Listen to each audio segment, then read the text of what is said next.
Vilfredo Pareto एक daily economics जो 1897 में इंग्लैंड के वेल्थ डिस्ट्रीब्यूशन और इनकम के बारे में पढ़ रहे थे।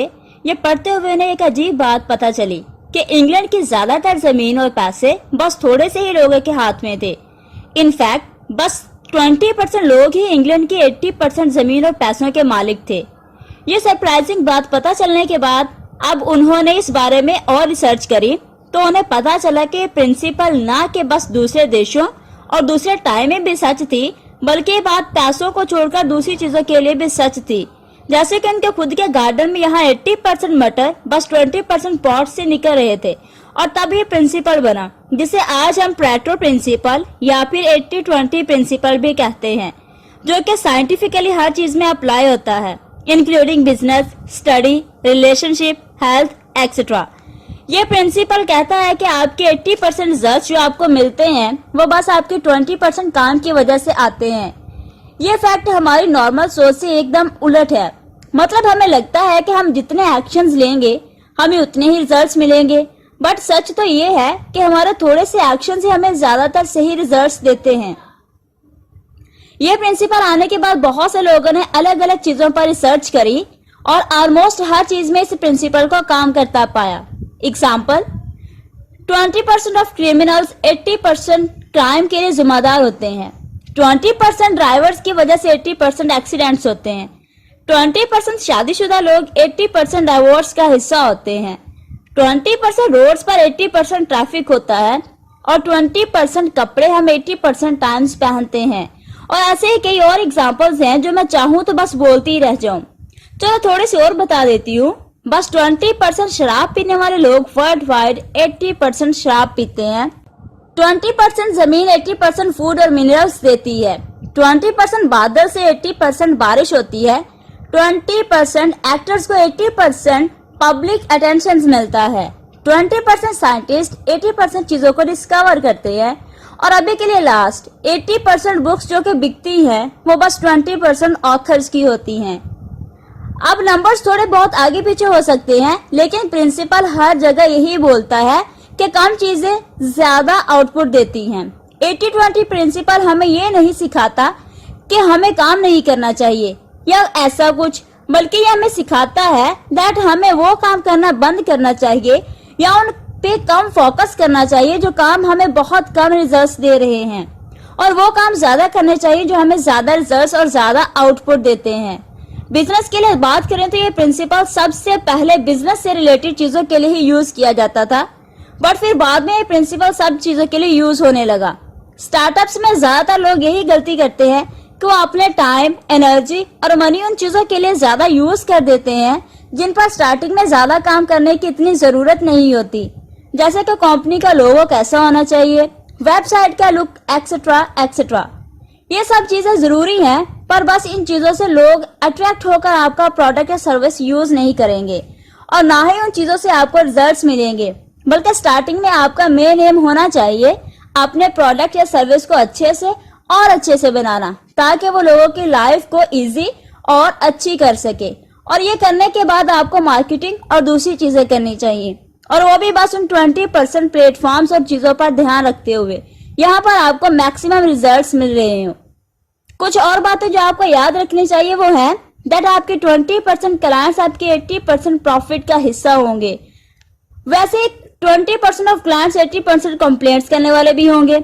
सो इन 20% लोगों पर आपको ज्यादा फोकस करना चाहिए, और एट द एंड सब कुछ अच्छा करने से ज्यादा बस उन 20% कामों पे ज्यादा फोकस करो जो आपको 80% रिजल्ट्स दे रहे हो। 80-20 principle for social life and happiness. पहले मुझे लगता था कि मेरे जितने ज्यादा दोस्त होंगे मेरे लिए उतना ही अच्छा होगा, और इसीलिए मैं सबसे दोस्ती भी करती थी और सबके साथ टाइम स्पेंड करने की भी पूरी कोशिश करती थी। बहुत बार उन लोगों के साथ भी जिनके साथ टाइम स्पेंड करने में मुझे मजा नहीं आता था, बट ये करते हुए मुझे रियलाइज हुआ कि ऐसा करके मैं अपना बहुत सा टाइम वेस्ट कर रही हूँ, और बिकॉज ऑफ दिस मैं दूसरी इंपॉर्टेंट चीजें नहीं कर पा रही जो मुझे करनी चाहिए थी। एक्चुअली हमारा दिमाग ऐसा प्रोग्राम्ड है दैट हमें लगता है ज्यादा मतलब बेहतर, बट सच तो ये है कि अकॉर्डिंग टू दिस प्रिंसिपल आपकी 80% हैप्पीनेस एंड फुलफिलमेंट बस आपके 20% दोस्ती की वजह से आती है। इसीलिए बहुत सारे ठीक ठाक दोस्त बनाने और उन सबके साथ टाइम स्पेंड करने से बेहतर है आप बस उन 20% दोस्तों या फिर लोगों के साथ टाइम स्पेंड करो जो आपको सच में अच्छा और फील कराते हो और जिनके साथ टाइम स्पेंड करने में आपको मजा आता है। यह आपका काफी टाइम भी बचाएगा दूसरी इंपॉर्टेंट चीजों पर फोकस करने के लिए। 80-20 प्रिंसिपल फॉर स्टडीज। मेरा एक दोस्त था जो एग्जाम टाइम में सारा दिन और कभी कभी पूरी रात जाकर पढ़ाई करता था और दूसरी तरफ मेरा एक और दोस्त था जो दिन रात मिलाकर अराउंड 4 से 6 घंटे पढ़ाई करता था। पर जब रिजल्ट्स आते थे तब मेरे दूसरे दोस्त का मार्क्स पहले दोस्त के बराबर या उससे ज्यादा होते थे। वो समझता था कि वो ज्यादा पढ़ाई नहीं करता, लेकिन मेरा पहला दोस्त उसका यकीन नहीं करता था, लेकिन मुझे पता था वो सच बोल रहा है। मेरा दूसरा दोस्त बहुत पहले से और जाने अनजाने में ही वो 80-20 प्रिंसिपल का यूज करता था दो चीजों को लेकर, जिसकी वजह से कम पढ़कर भी वो पहले दोस्त के जितने मार्क्स हासिल कर लेता था। पहली चीज जिसमें वो 80-20 प्रिंसिपल का यूज करता था वो ये था कि पढ़ना क्या है। मेरा पहला दोस्त एट द एंड सब क्वेश्चंस पढ़ने की कोशिश करता था, जिसकी वजह से सब पढ़ने के बाद भी उसे एक भी आंसर अच्छे से याद नहीं रहता था और पेपर में वो आंसर्स प्रॉपर्ली लिख भी नहीं पाता था। जबकि दूसरा दोस्त पिछले क्वेश्चन पेपर्स और टीचर से जो सबसे इम्पोर्टेंट क्वेश्चंस होते हैं उनका पता कर लेता था, फिर उन्हें एकदम अच्छे से याद कर लेता था और उसके बाद दूसरे क्वेश्चंस पर फोकस करता था। दूसरी चीज जिसमें वो 80-20 प्रिंसिपल का यूज करता था वो था पढ़ाई के टाइम को लेकर। पहला दोस्त दिन भर रात भर पढ़ने की कोशिश करता था, पर क्योंकि एक इंसान अचानक से किसी एक चीज पर ज्यादा टाइम तक फोकस नहीं रख पाता, इसीलिए पढ़ते टाइम उसका फोकस दूसरी चीजों पर भी चला जाता था, जिससे कई घंटे पढ़ने के बाद भी उसकी क्वालिटी स्टडी नहीं हो पाती थी।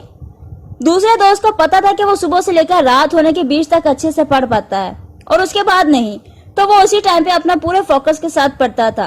बाकी सारी चीजें एक साइड करके वो बीच में काफी ब्रेक्स भी लेता था जब उसे लगने लगता था कि उसका फोकस खत्म हो रहा, और फिर कुछ और चीजें करके जैसे कि घर से बाहर चले जाना वॉक के लिए, या फिर कुछ ऐसा करके जो उसको फ्रेश और रिलैक्स फील कराता हो। वो करने के बाद वो वापस पढ़ना स्टार्ट कर देता था। यही कुछ चीजों की वजह से उसका रिजल्ट कम पढ़कर भी दूसरे दोस्त से अच्छा आता था। सो टू कंक्लूड दिस वीडियो, आपका काम ये है कि आप वो 20% सर्च करो अपने हर काम में और उसे एकदम अच्छे से करो। ये करने से आपको आधे टाइम में डबल रिजल्ट्स मिलने लगेंगे और आपको आधा टाइम फ्री मिल जाएगा अपनी दूसरी इंपॉर्टेंट चीजों को यूज करने के लिए, और खुश रह सकते हो आप ये 80-20 प्रिंसिपल का यूज करके। बहुत से लोग मुझसे पूछते हैं कि मैं इतनी बुक्स कैसे पढ़ लेती हूँ। सच बोलूं तो मैं पूरी बुक हर हफ्ते नहीं पढ़ पाती, पर हाँ मैं इजीली हर हफ्ते एटलीस्ट एक बुक सुन जरूर लेती हूँ, उसकी ऑडियो बुक लेके। फर्स्टली मुझे ऑडियो बुक्स बहुत पसंद है, बिकॉज टाइम निकाल के पूरी बुक पढ़ना मुश्किल हो जाता है, पर ऑडियो बुक में आप इजीली ट्रैवल करते हुए टाइम निकाल के या किसी का वेट करते हुए टाइम निकाल के या कभी भी हैंड फ्री लगाकर सुन लेती हूँ जब भी मेरा दिल करे। आपको भी ये ट्राई करना चाहिए। ये प्रिंसिपल्स मैंने आपको एक बहुत ही काम की book the 80-20 principles by Richard coach से बताए हैं।